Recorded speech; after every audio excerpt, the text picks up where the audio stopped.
Makati. Good morning. Another particular day here in my cubicle sa University of Makati. Sikat ang isang partikular na linya ni Jose Rizal. Sinasabi niyang ang kabataan ay ang pag-asa ng bayan. At isa sa pinakamagandang paraan upang isakatuparan ang nasabing salita na ang kabataan ay pag-asa ng bayan ay ang mainam o magandang edukasyon o pag-aaral.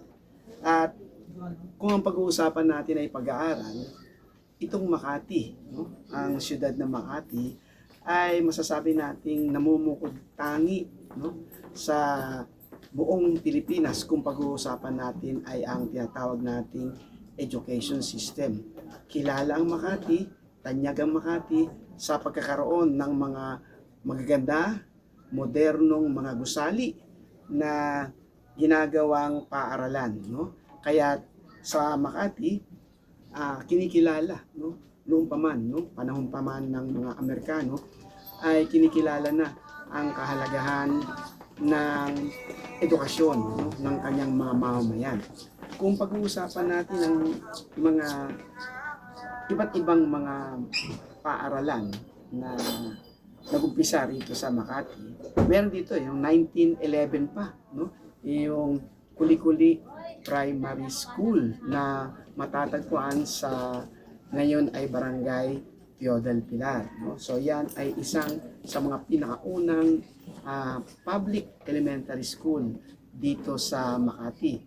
Okay? 1911, Kuli-Kuli Primary School na sa kalaunan ay tinawag na General Teodel Pilar Elementary School sa pamamagitan ng isang partikular na abogado, si Attorney Ponciano Binay, na siyang nanguna upang palitan ang pangalan ng Baryo Kuli-Kuli sa pangalang General Pio del Pilar bilang pagpupugay sa isang local hero na taal na taga Kuli-Kuli, na kung saan nung mapalitan noong 1962 ang pangalan ng Baryo Kuli-Kuli sa Baryo General Pio del Pilar, At yun na rin ang panahon na naging General Pio del Pilar Elementary School ang nasabing dating Kuli-Kuli Primary School, na kung saan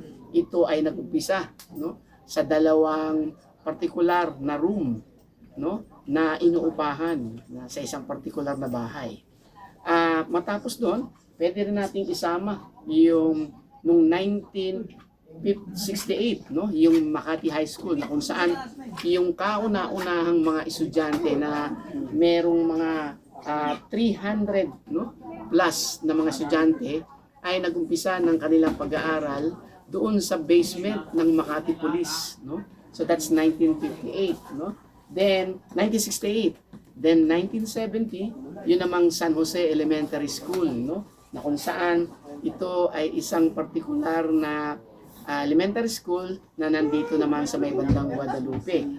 At noong 1972, isa na namang partikular na eskwelahan, yung tinatawag nating Makati Polytechnic Community College, na nagbibigay ng edukasyon para sa high school at sa kolehiyo, yung technical high school na tinatawag at yung Institute of Technology, business technology and technical, yung tinatawag nating Institute of Industrial Technology. Na ngayon, ngayon ay ang pamosong tinatawag nating University of Makati, na ito ay nagmula doon sa may Calle Buendia o tinatawag nating Senator Hill Puyat Avenue at corner ng Malugay at ng Mayapis sa may Barangay San Antonio, na ngayon